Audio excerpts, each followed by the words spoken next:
Am I the a-hole for ending a relationship over long showers? I don't think I'm the a-hole, but my aunt and mom got in my head over the holidays, and now I'm questioning myself. Until early November, I, 28 female, was in a long-term relationship with Kevin, 30 male. We were together for about 18 months. He was planning to move in with me at the end of November when his lease was up. I owned my own place, whereas he had a roommate who was recently engaged.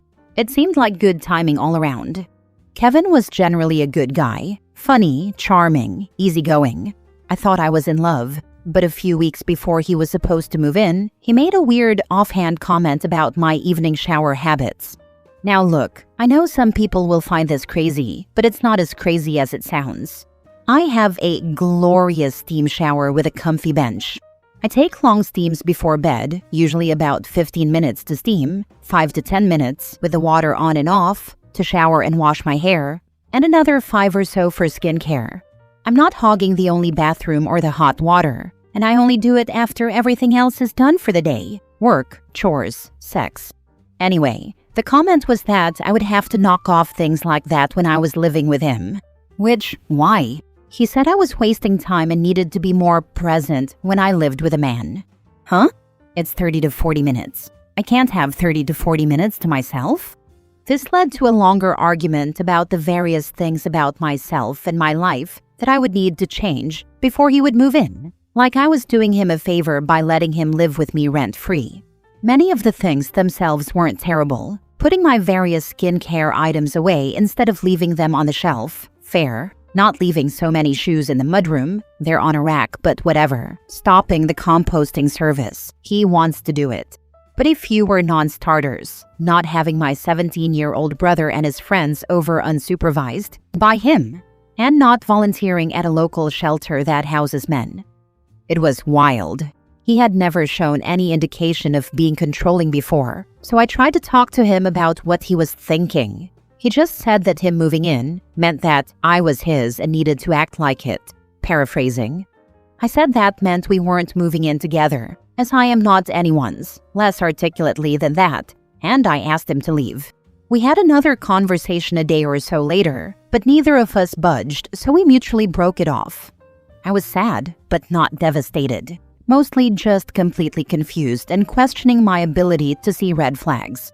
There had to have been some, right? I thought I made the right choice. My friends think I made the right choice. My baby brother also thinks I made the right choice. He may be influenced by my 3D printer, but my mom and aunt think I made a huge mistake. It's been a solid 2 weeks of, "You're going to die alone. You're selfish.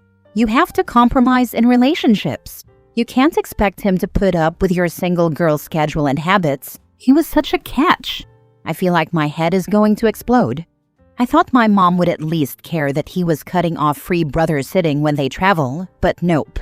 She thinks my ex was right that my brother and his friends shouldn't be in the house alone with a single woman at their age. I babysat most of them when they were younger, for Christ's sake.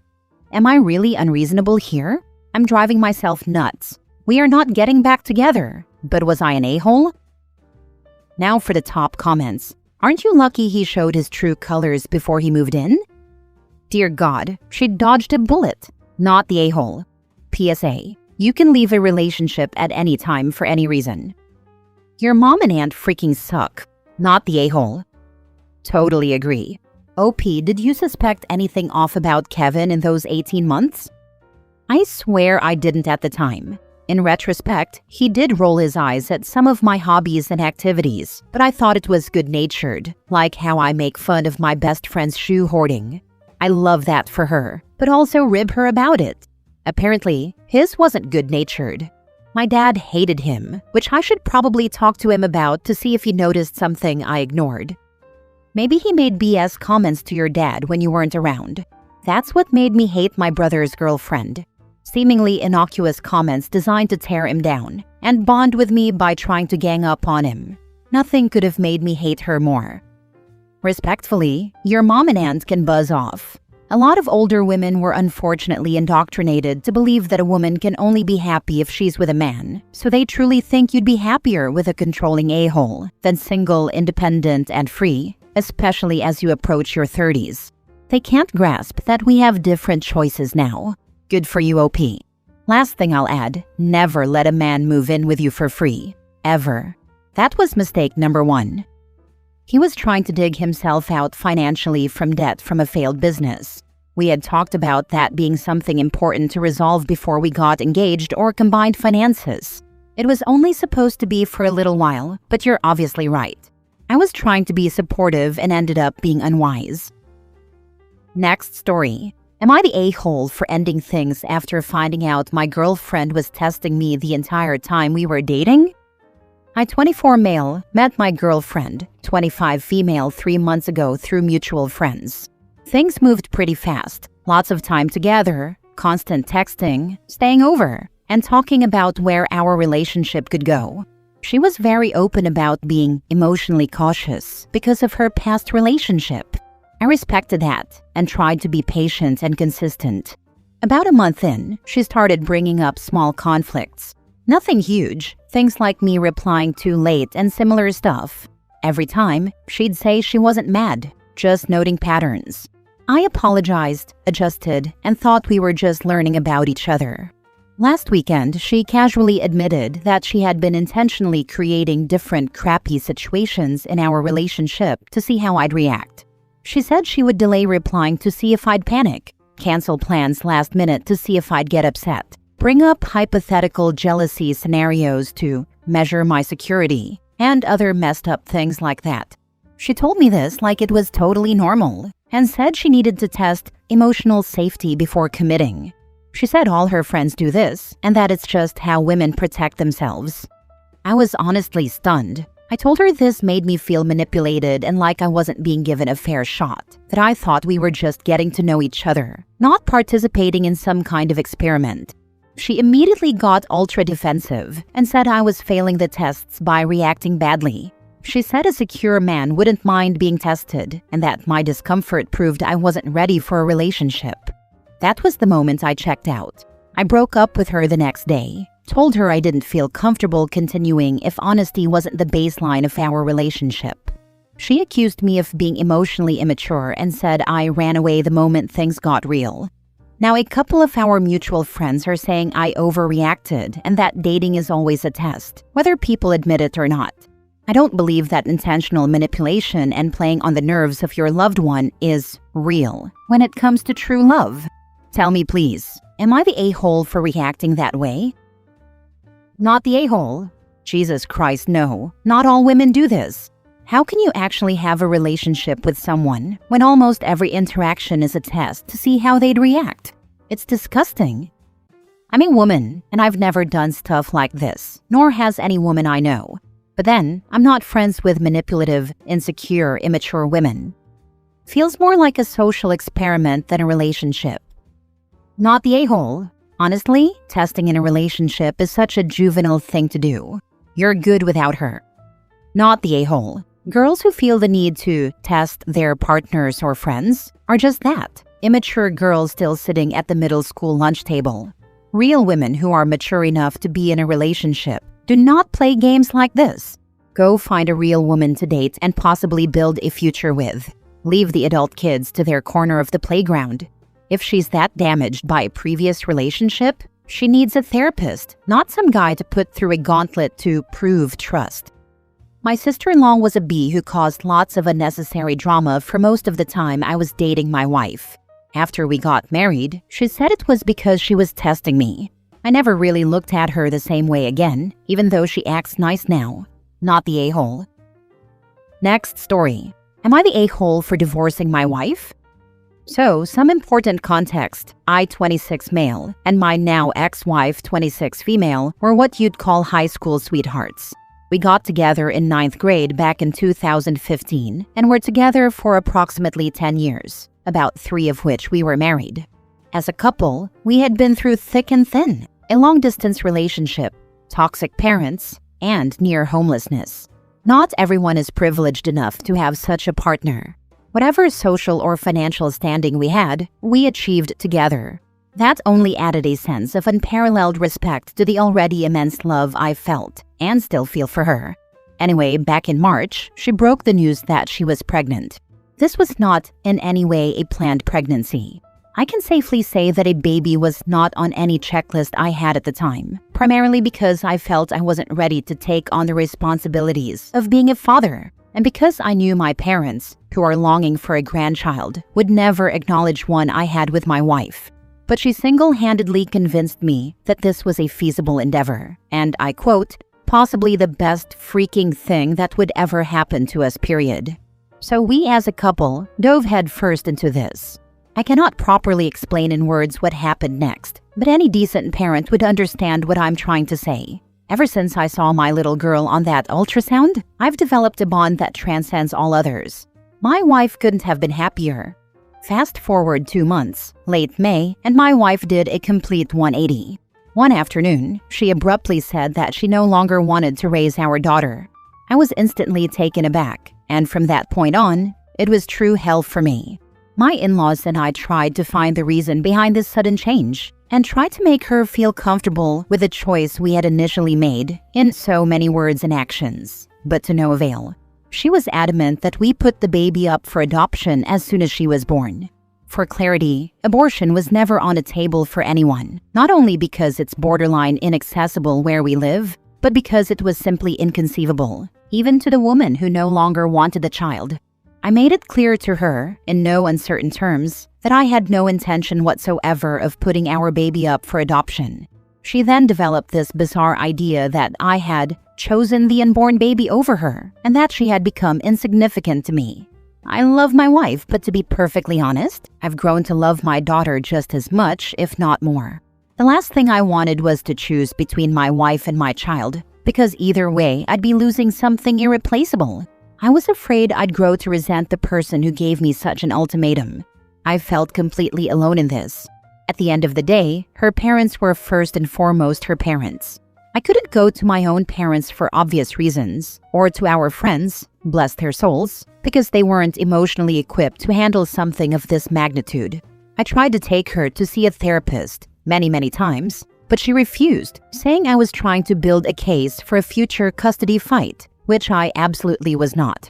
Fast forward to December, we had the baby, and she still hadn't changed her mind. At that point, I was convinced that we was no longer feasible, and I filed for divorce and sole custody with an added injunction. I have to mention that I had to go to my parents, the last thing I wanted to do, and oh boy were they giddy, in order to ensure that the district court would take up the case on its own merits, since the chances of a single father on his own getting custody of a newborn are slim to none.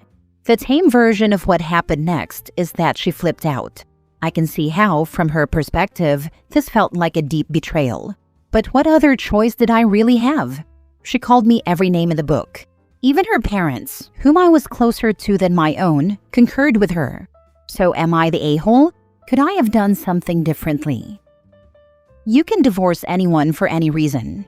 There have been posts about partners doing sudden, harsh 180s, and sometimes it's related to an undiagnosed medical issue. But regardless, you have to deal with the current version of the person. If she doesn't want to raise your daughter and you do, that's a deal breaker. You chose your daughter, and she's not happy with it, but that's how deal breakers work. It's a tough situation. I'm sorry. Not the a-hole, but you should get a DNA test just in case. Something tells me that your ex didn't change her mind out of nowhere. I second this. Why the sudden 180? Makes no sense. Yeah, I want to believe this is all just postpartum stuff or a hormonal imbalance, but something tells me she wants the kid gone because she knows it's not yours, OP. Get the test done stat. Not just the sudden 180. She doesn't want to raise this kid, but also refuses therapy in case it gets used in a custody battle.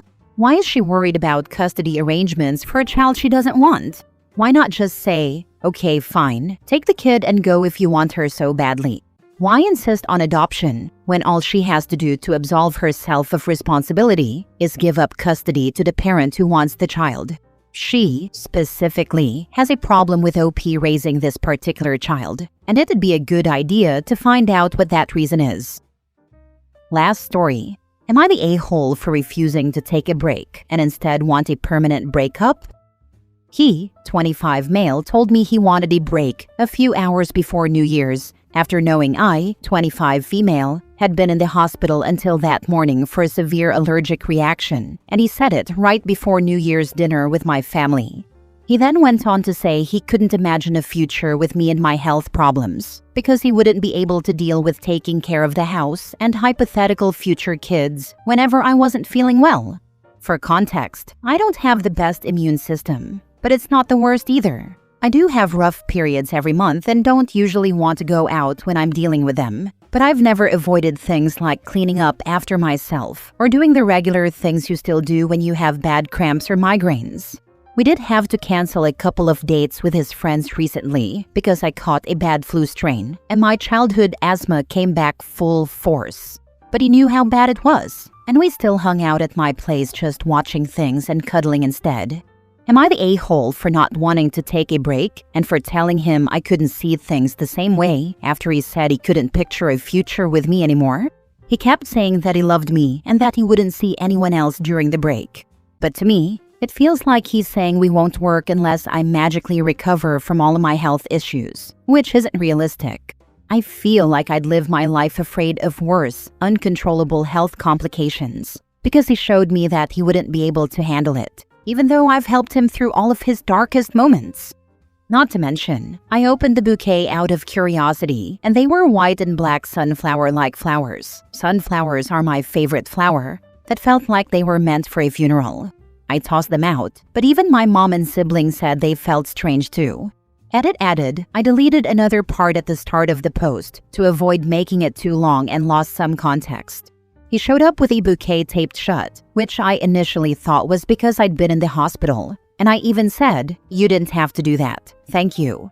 In reality, they were for the break he wanted, which I realized after he said it. I only saw what was inside after he left. It's my fault for ignoring multiple red flags in the past that I mentioned to others under this post, and this was the last straw. Not the a-hole, wanting a break right after you were hospitalized and openly saying he can't imagine a future with you because of your health is basically a soft breakup already. He showed you exactly how conditional his support is, and you're not wrong for believing him. Staying would mean constantly worrying that any illness or flare-up might make you too much for him, and that's not a stable or loving foundation. Choosing a clean breakup instead of dragging out a break where you're expected to magically change is self-respect, not an overreaction. I was really sad to read a post where a nurse said an astronomically high number of men leave their partners when they're hospitalized, dropping them off and not picking them up after surgery, filing for divorce, etc. There are just so many manifestations of abandonment. It was a mind-blowing number, like 60 to 80%. I would have thought that was an outlier. I can't imagine it. They're in their romance era, and he says this? Never let someone like this into your life again. Not the a-hole, OP. OP, the other comments have said almost everything. But you should know that I'm sick in bed, and my husband is downstairs cooking supper for us and listening to a podcast. This is after asking me multiple times today how I was feeling and offering to heat up soup for me for lunch. What is actually wrong with your ex? Here's to hoping that kind of love will eventually find me instead of whatever these 3 years were.